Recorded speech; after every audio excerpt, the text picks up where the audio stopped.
Hello दोस्तों, आप लोगों का आपके चैनल ईडू कॉन्सेप्ट में आपका स्वागत है। तो आज हम लोग एनसीईआरटी क्लास 11th की ज्योग्राफी जो भारत का भौतिक पर्यावरण है उसको चैप्टर नंबर 2 का एमसीक्यू जितने बन सकते थे एमसीक्यू वाइज देखेंगे, मतलब चैप्टर के। तो शुरू करते हैं। क्वेश्चन नंबर 1 है, भारत के किस क्षेत्र को कीटोनिक प्लेट का हिस्सा माना जाता है? क्रेटोनिक प्लेट का हिस्सा माना जाता है। किस क्रेटेनिक प्लेट का हिस्सा माना जाता है? तो ये है दक्षिण का पठार को क्रेटेनिक का माना जाता है। नेक्स्ट क्वेश्चन है,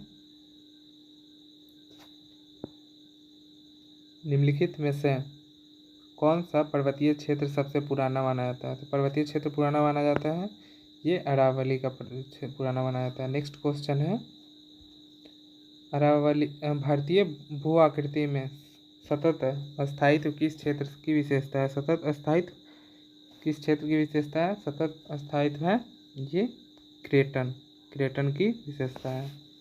नेक्स्ट क्वेश्चन देखते हैं, हिमालय पर्वतमाला का निर्माण मुख्यतः किस प्रक्रिया के कारण हुआ है? हिमालय पर्वतमाला का निर्माण मुख्यतः किस प्रक्रिया के कारण हुआ है? ये हुआ है भारतीय और यूरो एशियन प्लेट के टकराव से, यूरो एशियाई प्लेट के टकराव से हो गया। नेक्स्ट क्वेश्चन है, दक्षिण भारत के पठार में से कौन सी प्रमुख विशेषता प्रमुख है? दक्षिण भारत के पठार में कौन सी विशेषता प्रमुख है? तो ये है स्थिर क्रेटन संरचना, स्थिर क्रेटन संरचना। नेक्स्ट क्वेश्चन देखते हैं,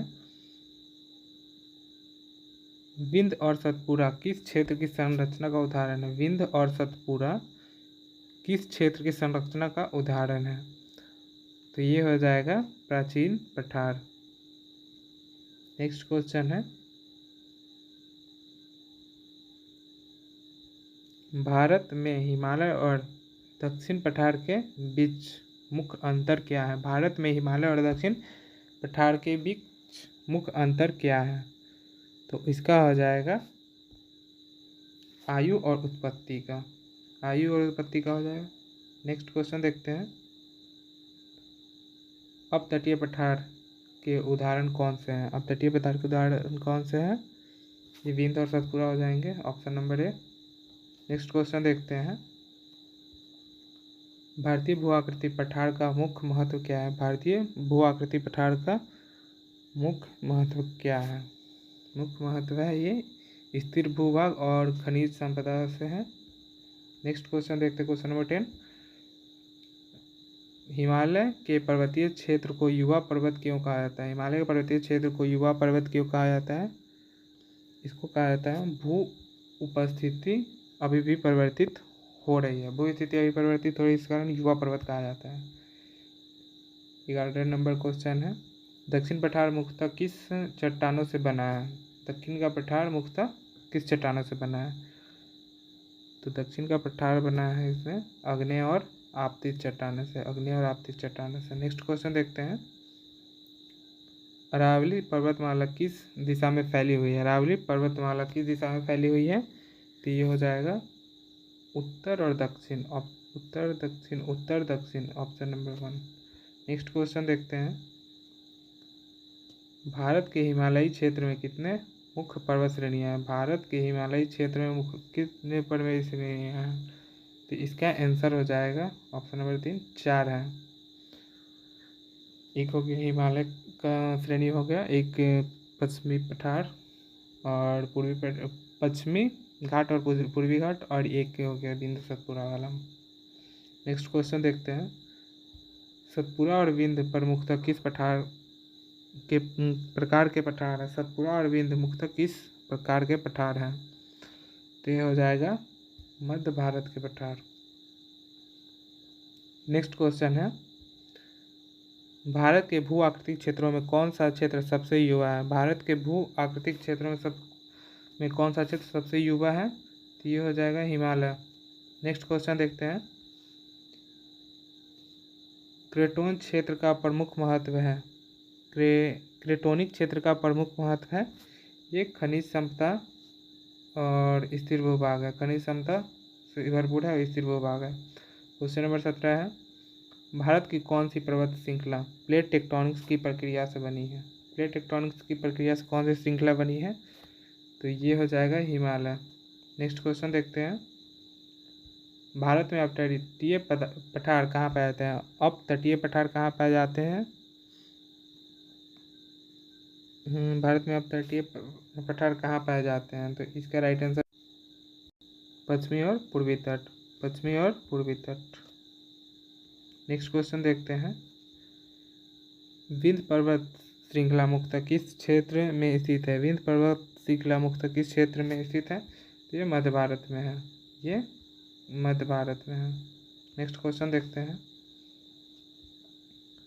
सतपुड़ा पर्वत श्रृंखला किस दिशा में फैली है? सतपुड़ा पर्वत श्रृंखला किस दिशा में फैली है? तो ये है पूर्व और पश्चिम में। नेक्स्ट क्वेश्चन देखते हैं, हिमालय का सबसे ऊंचा शिखर कौन सा है? हिमालय का सबसे ऊंचा शिखर ये है एवरेस्ट। नेक्स्ट क्वेश्चन देखते हैं,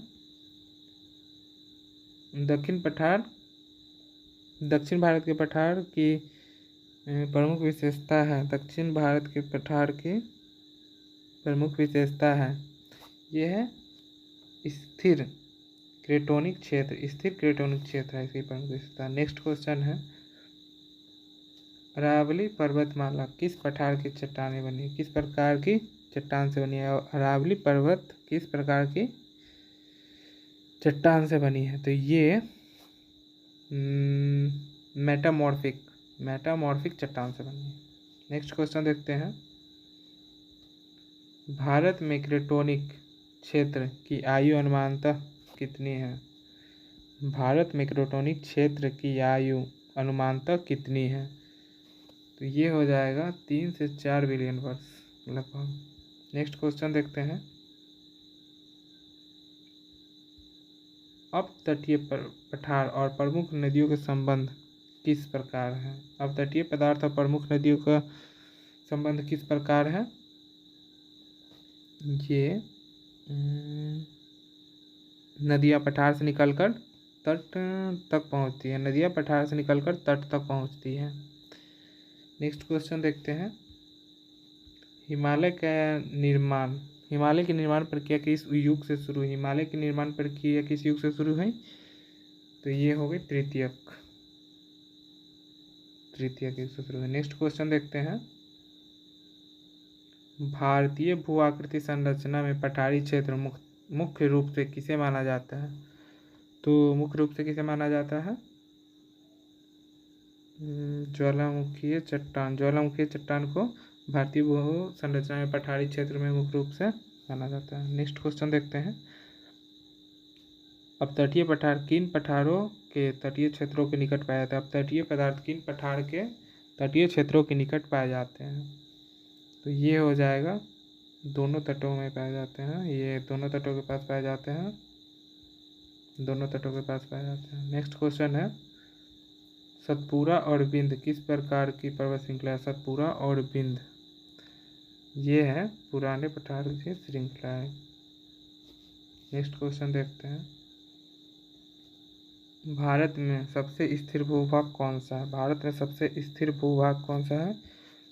तो जो दक्षिण का पठार सबसे स्थिर है। तो इस वीडियो में इतना ही। नेक्स्ट वीडियो के लिए आप लोग चैनल से बने रहें। वीडियो अच्छा लगे तो लाइक सब्सक्राइब जरूर करें।